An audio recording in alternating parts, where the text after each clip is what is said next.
À chacun son burger. Certains l'aiment épicé, d'autres avec de l'avocat ou un mélange salé sucré. Et pour les meilleurs cuisiniers, une Coupe de France du burger est organisée chaque année. Pour en parler avec nous, je reçois aujourd'hui Kevin Augery, chef cuisinier et gérant du Barbu à Chanqueuil. Bonjour et bienvenue sur Sensation. Merci. Alors Kevin, vous avez commencé votre carrière de cuisinier à l'âge de 15 ans. Est-ce qu'on peut considérer que la cuisine est pour vous une passion ? Oui, depuis le début. Depuis le début, ça a été forcément ça que je voulais faire. Donc je me suis lancé dans la restauration après la troisième et en faisant en alternance, beaucoup plus facile qu'en passant par l'école. Donc j'ai commencé dans les étoilés parce que c'était très, très tendance à l'époque, un peu moins maintenant. Donc j'ai préféré commencer là-dedans pour la créativité, c'est ce qui demande le plus. Et comment vous est venu justement ce goût pour la cuisine ? Parce que mes parents m'emmenaient souvent au restaurant, donc j'ai voulu essayer de faire la même chose chez moi. Donc je me suis entraîné chez moi et forcément j'appréciais et je me suis mis là-dedans directement. C'est vos parents qui ont dû être contents aussi de vous voir tester des plats pour eux ? Oui, forcément, oui, en général c'est comme ça que ça marche. Alors vous l'avez dit, vous avez travaillé dans des restaurants étoilés en région parisienne. Quelles sont les compétences à avoir selon vous pour travailler dans un restaurant étoilé ? Les compétences pour un restaurant étoilé, c'est de la créativité, ça c'est sûr. On nous demande souvent de trouver des recettes pour changer le plus régulièrement possible. Et puis forcément avoir aussi de bonnes bases. Donc c'est pour ça qu'il faut s'entraîner régulièrement chez soi au restaurant, dès qu'on peut. Et c'est surtout ça, je pense, l'élément principal pour les étoilés. Alors, il y a 2 ans, vous ouvrez votre propre restaurant, le Barbu, à Chanqueuil. Qu'est-ce qui vous a amené à ouvrir votre propre restaurant ?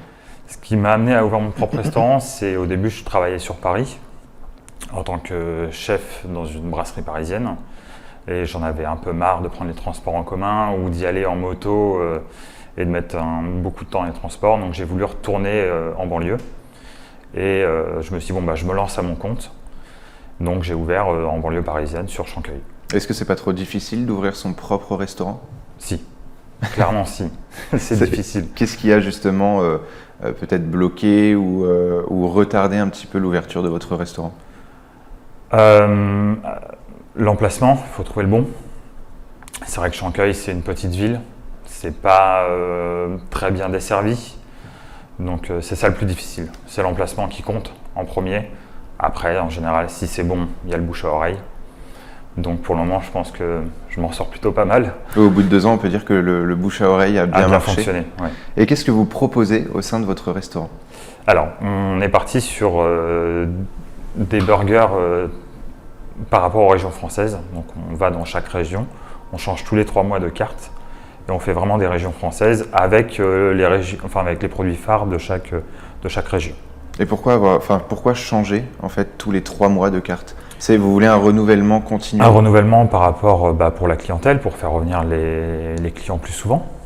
Et puis même pour nous, je pense que après ça devient une routine. Donc, et puis un peu de créativité, ça fait pas de mal non plus. Alors, on le voit depuis le début finalement de l'interview, vous parlez beaucoup de créativité, c'est vraiment votre maître mot dans ce métier ? Ouais, c'est ce qu'il faut, parce qu'on fait quand même des produits frais et avec des produits 100% français.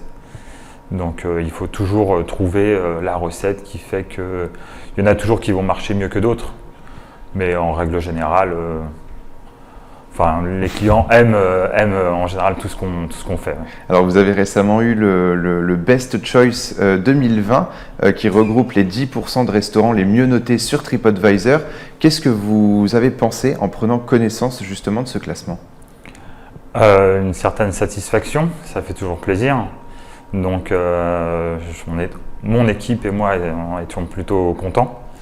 Et puis c'est aussi grâce un peu aux clients, quoi qu'il arrive. Oui, parce que du coup, ça regroupe donc les meilleures notes. Vous êtes du coup des 10% les meilleurs notés. Est-ce que du coup, le fait de vous réapproprier une carte tous les 3 mois, ça a aussi joué finalement dans cette note ? Je pense que oui. Et puis, c'est vraiment la créativité, encore une fois, qui prime sur… c'est ça, oui, forcément. Donc, et puis, on se remet toujours en question. Est-ce que ça va plaire ou pas ? Donc, forcément, il y a des moments où ça ne plaît pas spécialement. parce que c'est pas à leur goût ou autre. Donc il y en a qui, enfin c'est vraiment, on va dire du hasard, mais chaque personne est différente par rapport au goût. Et alors l'année dernière, vous avez participé à la Coupe de France du meilleur burger. Vous y avez participé une nouvelle fois cette année. Pourquoi participer à ce concours? Parce que c'est une visibilité énorme. Donc comme je l'ai dit au début, je suis dans une petite ville et ça permet de se faire connaître. Et l'année dernière, ça nous a permis de se faire connaître assez rapidement parce qu'il y a une très grosse communication de leur part. Et puis cette année, je voulais le refaire pour essayer toujours de faire un peu mieux. Et comment se passe le concours? Alors au début, c'est sur recettes et photos. Donc forcément, parce qu'il y a beaucoup de participants. Je sais que cette année, je ne sais pas exactement combien il y a de participants, mais en moyenne, ça tourne entre 300 et 350 participants dans la France entière. Donc ils sélectionnent les 25 premiers donc de chaque région. La France est divisée en 5. Vous avez l'Île-de-France, Nord-Est, Nord-Ouest, Sud-Est et Sud-Ouest. Et ils sélectionnent les 5 premiers de chaque région. Et ensuite, il y a une demi-finale. Et après, ils gardent les premiers de chaque région pour la finale le même jour. Alors cette année, le burger que vous avez proposé s'appelle le Michel. Parlez-nous un petit peu de ce burger. Alors, ce burger, c'était par rapport à...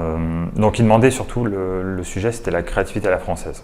Donc, je pense que ça parle un peu, c'est sûrement... c'est par rapport au savoir-faire français. Donc, forcément, c'est des recettes assez connues en France. Ça pouvait être le bœuf bourguignon ou la blanquette de veau à mettre dans un burger. Moi, j'aime beaucoup l'agneau du Pré-Salé du Mont-Saint-Michel. Je trouve que l'histoire est quand même plutôt pas mal. Donc, j'ai voulu travailler là-dessus. Alors, la finale se jouait le 21 septembre dernier. Quel a été votre classement?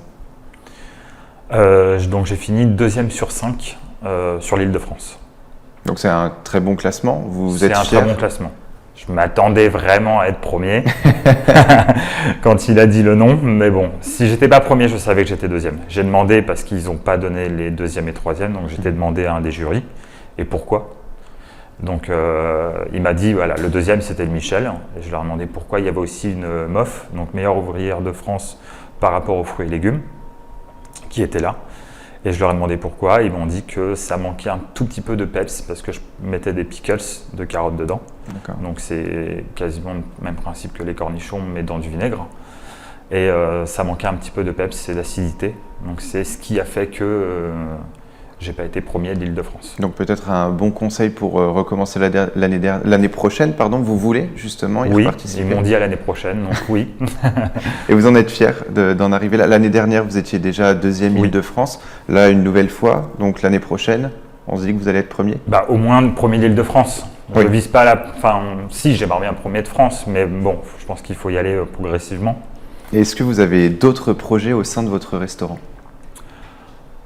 Pour le moment, ça a stoppé vis-à-vis du Covid.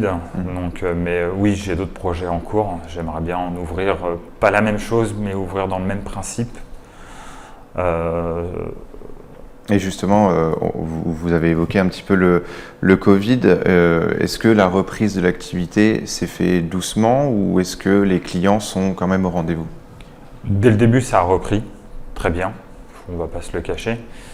Forcément, je pense que les gens avaient envie de sortir, donc ça a très bien marché dès le début. Ça s'est calmé avec la rentrée scolaire, ce qui était un peu logique, mais je pense que ça va reprendre progressivement. Il faut être patient et puis continuer à faire ce qu'on fait, du fait maison et du frais. Et alors, pour faire saliver les fans de burgers comme moi, par exemple, est-ce que vous avez une recette simple à nous conseiller, un burger maison qu'on pourrait faire simplement, mais avec un très bon goût? Alors, je vais partir quand même sur du simple parce que c'est pas évident aussi à expliquer comme ça. Je pense que le mieux c'est de partir sur un petit pain brioché. Donc, vous pouvez le faire à la maison, c'est assez facile. C'est que de la farine, de l'eau, de la levure boulangère, un petit peu de sucre quand même. Et c'est facile à faire soi-même chez soi. Je m'entraîne aussi chez moi. Et on va partir sur un steak français. Moi, je pars sur du charolais. Chez votre boucher, vous pouvez aller. Et pour donner un peu plus de goût, des petits oignons confits, un petit croquant, donc soit vous mettez des petites chips de pommes de terre, pareil vous pouvez les faire à la maison, c'est assez facile.